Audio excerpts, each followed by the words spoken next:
Hi, it's another nice warm spring day in Wisconsin. I think it's 35 degrees out.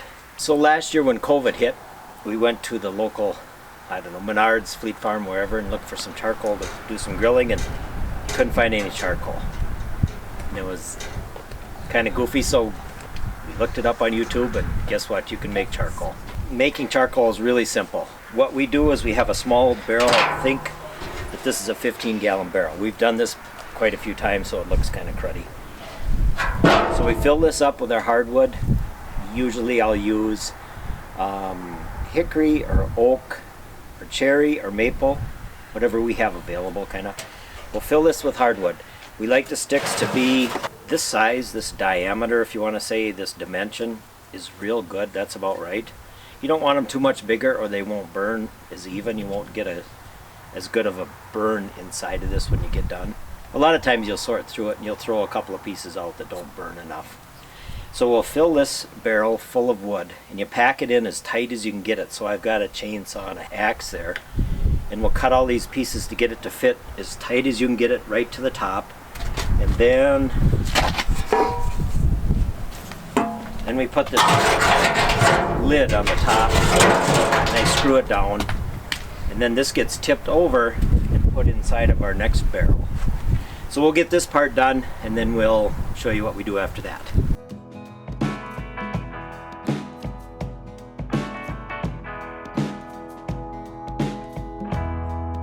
The other thing that as far as I know, that we like to do is get rid of the bark. The bark doesn't make charcoal, it just makes ashes and it takes up space. We try to keep it pretty clean, within reason. So this piece isn't any thicker than what we like it, although it's wider. Wider is okay as long as it isn't a piece like this. A piece that's this size will split in half.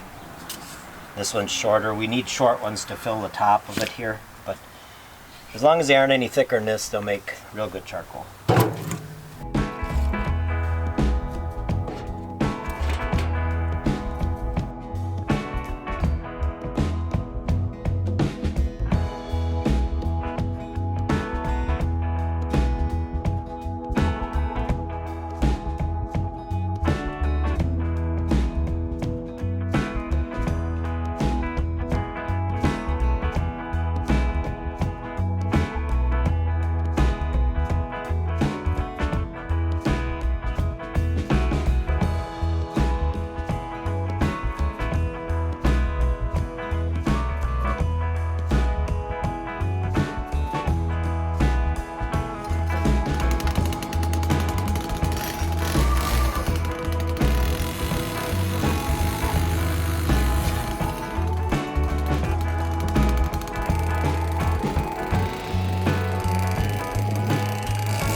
So we got the barrel filled up, and this is as full as we can get it, and it's pretty level on top. This one turned out okay. Next we put our top on, and this has been heated and distorted a few times. So the top is on, and I just put a few screws in to hold it.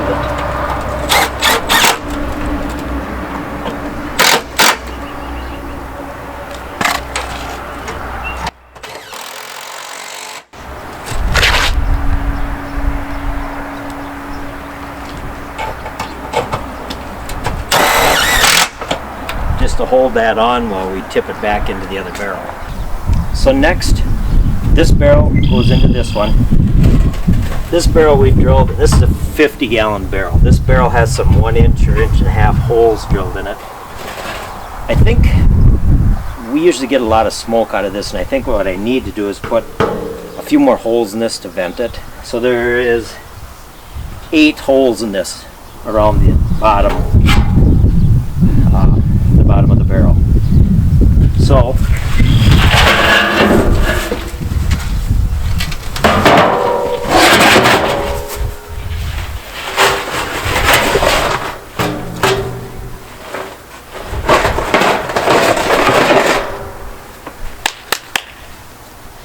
So that barrel gets centered in there. Next we fill the outside perimeter of the small barrel, or the outside void here, with some more wood. And I have tried using just some pine that we have, and that doesn't make enough or long enough, hot enough fire. So we use a hardwood around there too, and it needs to be, I guess the thing I didn't say at first is this wood needs to be dry. You want it as dry as you can get.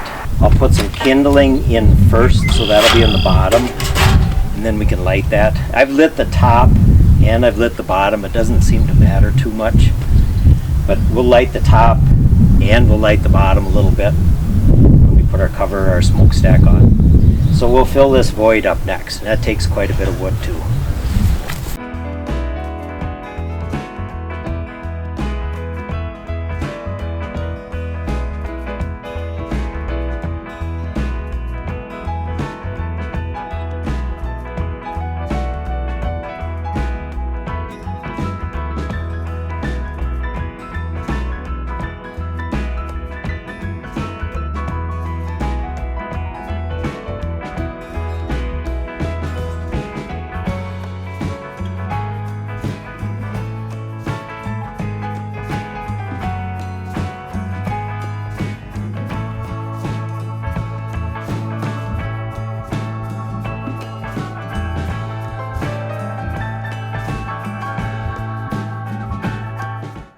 So we've got the bottom of it is filled, or the perimeter, inside perimeter is filled with the chunks of wood that aren't very big, about the same size as what we put on the inside for making charcoal.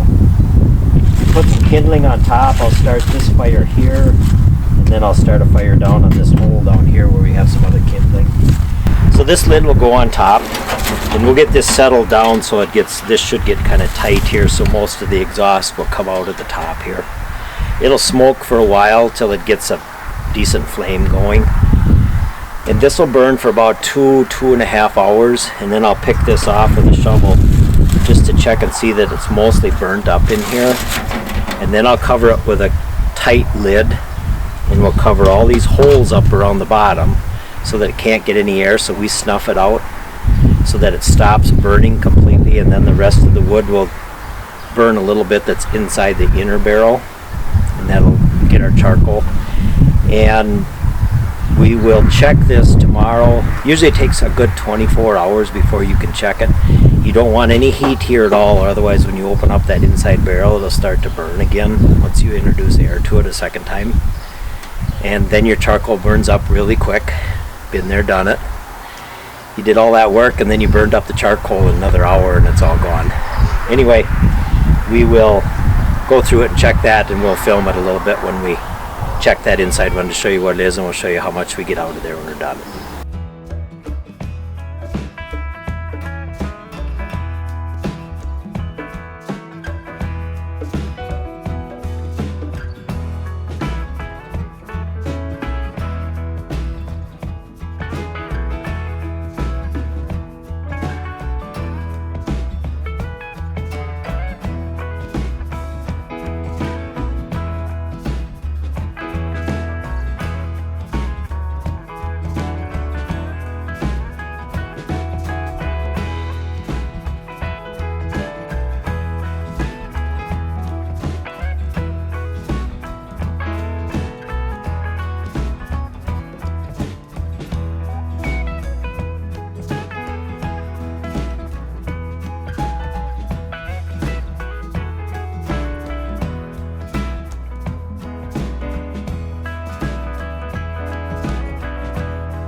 said it earlier in the video that we would check this at 2 hours, and for some reason I didn't get back to it in 2 hours, and it was closer to 4 hours. So at that point we take the lid, or the lid that has the smoke stack on it, that comes off, and we put another lid on. These barrels are barrels that have a clamp around the top normally and a separate lid. They're not ones that we just cut the top off and use that way. So we put a different lid on that is completely airtight, and just set it on there and put it on, push it down so it's on there snug. We don't put a clamp on it.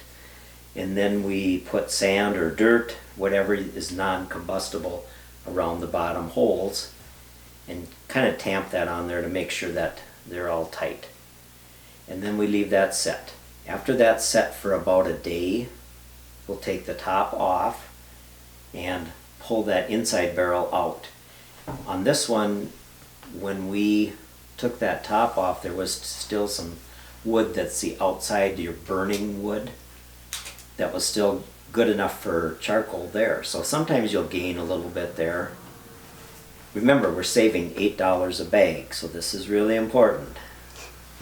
So there was a little bit of wood there, and then we take that inside barrel out, flip it upside, or right side up then, bottom side to the upside, and take the screws out and open it up, and your charcoal is in there.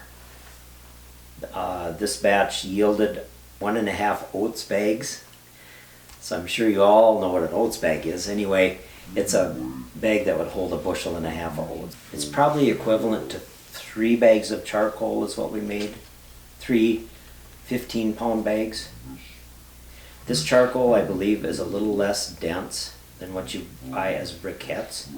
It's a little bit lighter. It will burn hotter, but that also means it burns a little bit quicker.